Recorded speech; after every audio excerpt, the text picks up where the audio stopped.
Hello friends, Jai Hind. Today we'll talk about the electrical mistakes. So here 15 electrical mistakes. Everyone should avoid these mistakes. So let's start. Short wire length in electrical boxes, it's really harmful for electrical installations. In an efforts to cut cost, wires are sometimes cut too fine, leaving very little room for a proper connection. So how to fix it? It is absolutely essential to ensure that the connections are mechanically tight, and fixing a wire that is short on length in an electrical box is actually simple. If you happen to come across wire in an electrical box that are short, go in for a wire connector and extend the wire within 6 inches or 8 inches wire of the same rating. Second, stuffing electrical boxes with more wires. This is very harmful. Electricians may sometimes resort to using one electrical box to stuff more wires than actually recommended. How to fix it? What to do? There are let down specifications are to the recommended number of wires in a box. Stick to that and choose a larger box based on the requirement and the recommendations. Number 3, dispensing with the electrical boxes. Attempting to cut cost by dispensing with the need for electrical boxes and making connections outside run the risk of ending up as a costly mistake. It's really very harmful. How to fix it? There is no alternative here. The only option is to disconnect the wire, install an electrical box and reconnect the wires, while taking care to ensure that the number of wire in the box are as per the recommendations. Number 4, milling line voltage and low voltage wires. Electricians who mix the low and high voltage lines in a single gang box are exposing the connections to a serious hazards. How to fix it? A gap of at least 6 inches need to be maintained between both the connections.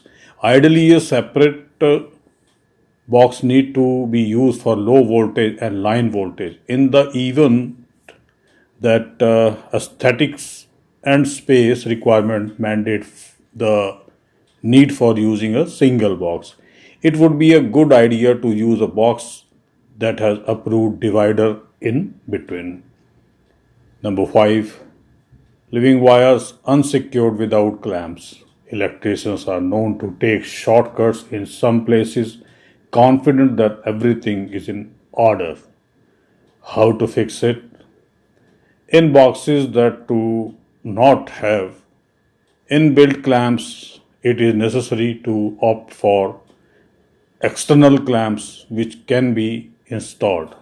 If boxes do have the internal clamps, then the sheeting of the wire need to be trapped underneath the clamp.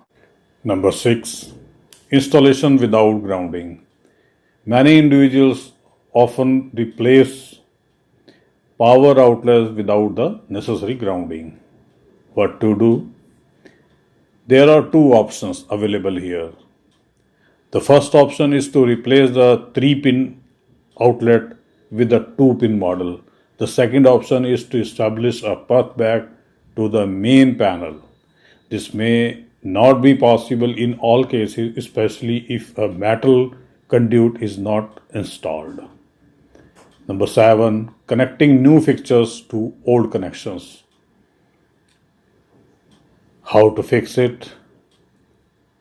2 options exist to handle this issue. One is the replacement of the wire, which could be an expensive and time-consuming activity. The second option is to introduce a new junction box and splice a new wire of the same gauge from the new junction box to the box, the power, and the fixtures.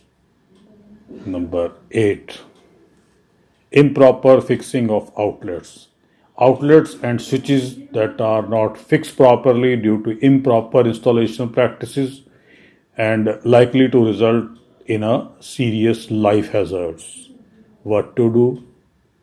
The use of washers and spacers can be help a qualified electrician to offer the right kind of tight support for outlet and switches. Unprotected cables. It's ninth mistake. Cable needs to be protected when it is stretched below a ceiling. What to do? Lying a board to support and protect the cable is the best option. In addition to being a cost effective method, this will ensure that the loose cable does not get snapped or cut between ceiling frames. Number 10. Exposing boxes to consumable materials. Boxes that are placed behind walls made of combustible material are a potential fire hazards. How to fix it? This can be easily fixed by adding a box extensions. This will prevent the heat and spark from coming into contact with the combusting material. Here, electricians need to follow the best practices in grounding. Number 11. Ignoring the need to de-energize downstream equipments. How to fix it? Proper color-coded warning needs to be tagged between to warn users of the need to not handle equipment. Control points need to be kept off bounds to individuals till the maintenance or repair work is complete.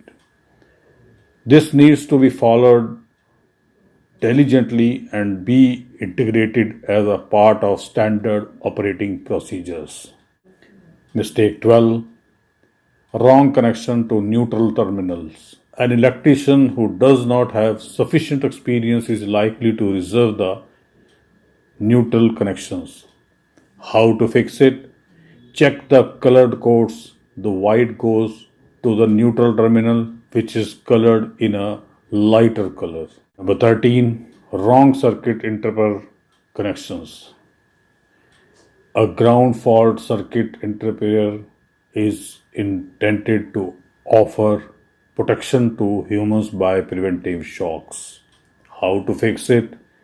Ground fault circuit interpreters come with printed labeling to help identify the line and the load. This needs to be circumspectly followed by electricians to avoid hazards. Number 14 is failure to hit boundary warnings. One of the causes of fatalities and accidents in high voltage equipment is the electric arc flash and electric arc blast. What to do in this case? In locations that involve high voltage equipment, signals need to be proximately displayed and personnel involved in serving and maintenance need to be intimated about the safe approach distance that need to be maintained. Number 15th, it is very oftenly observed that mismatching wire gauges. Electricians are known to make mistakes when it comes to mismatching the wire gauges. What to do? Electricians need to take a good look at the gauge requirement of electrical devices and appliances before installation. 15 ampere circuits need to be wired with 14 gauge wires. Again, there is a distinction between copper wire and aluminum wire. And most important in the electrical is electrical safety.